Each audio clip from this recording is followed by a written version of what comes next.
welcome to today's WOD briefing for Friday, April 24th. Let's get started. Hopefully, if I've calculated correctly, the weather is nicer today than it was yesterday, the day before. So we do have possibly some outside stuff available for you. So if you've got the space, you're going to do 3 rounds of a 25-foot bear crawl, 25-foot Samson walking lunge, stretch, 100-meter run, 10 push-ups, and 5 burpees. Okay, if you do not have the space, I'm going to give you some alternatives. For the bear crawl, if you're walking, your butt's in the air, your head's down, you're getting your weight on your shoulders and you're shifting your weight from side to side. If you're not walking, you're just going to do a standing in place bear crawl, which kind of looks like this. All right, you're still shifting your weight in the hips and on the shoulders, back and forth, just kind of warming up all those areas of the body. Samson lunge, you guys know, it's the lunge out, dipping, and twisting towards that leg. Obviously, if you're in one place, you just switch legs. If not, you're doing a walk, okay? So that is the warm-up for today. Then you're gonna do the PVC group circle video. Get that in, because we're going to move on to some weightlifting stuff, some Olympic lifting.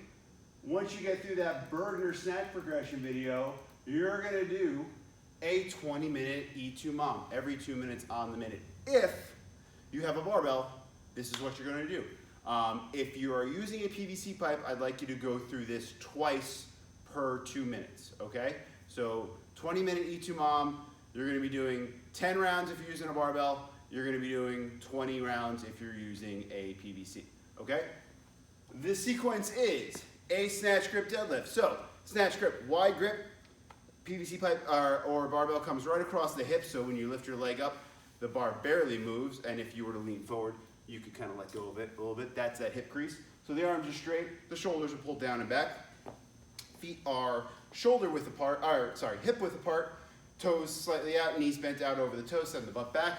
Bring that bar right over the toes, all right, with your butt down, chest up. You're going to drive through the legs, pushing the ground away, knees out.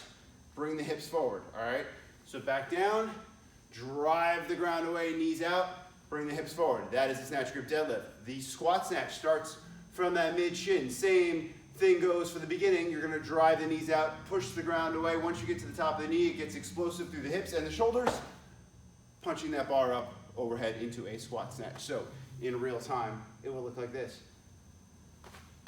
Driving out, keeping those elbows high, in the pull, and then punching over the top, all right? The squat snatch starts from anywhere above the knee to that hip crease. So if you're doing a high hang hip squat snatch, you're going to be right here. You're gonna explode through the toes, hips, and shoulders, and catching in that squat. If you're going from above the knee, you're gonna bring the chest up till that bar gets right in that sweet spot, explode through again, and catch in that squat snatch. And then finally, you're doing an overhead squat. Points of performance with the overhead squat, make sure the elbows are pointed down, shoulders are down and back, armpits are facing forward. You're really pulling that bar apart, and it is directly over your shoulders. When you squat, it's not back behind the back in this position. This is bad. This is good. Okay? That is the EMOM. Okay? Moving on to the workout, which is a 10-minute AMRAP of 12 crossbody V-ups, 24 goblet squats, 6 and 6 shoulder overhead, and then 24 Russian twists, all right? So those crossbody V-ups, you're gonna lie on the ground. All right, in this position, hands overhead, you're gonna bring your right hand to your left foot in that crunching position, okay? Try to keep, oh, sorry, wrong arm. All right. Try to keep that lower core engaged and crunch and meet right in the middle. Don't bring your foot back to your hand, or don't do a sit up and come all the way over here, all right? Try to meet somewhere in the middle by your hips. Then, you're gonna get up. You're gonna grab your kettlebell and or dumbbell, and you're going to do a goblet squat. So with the chest up, shoulders down and back, knees out over the toes, full squat, down and up 12 times. Obviously, or 24 times. Obviously, if you're using a dumbbell, you can hold it in this position, or in this position.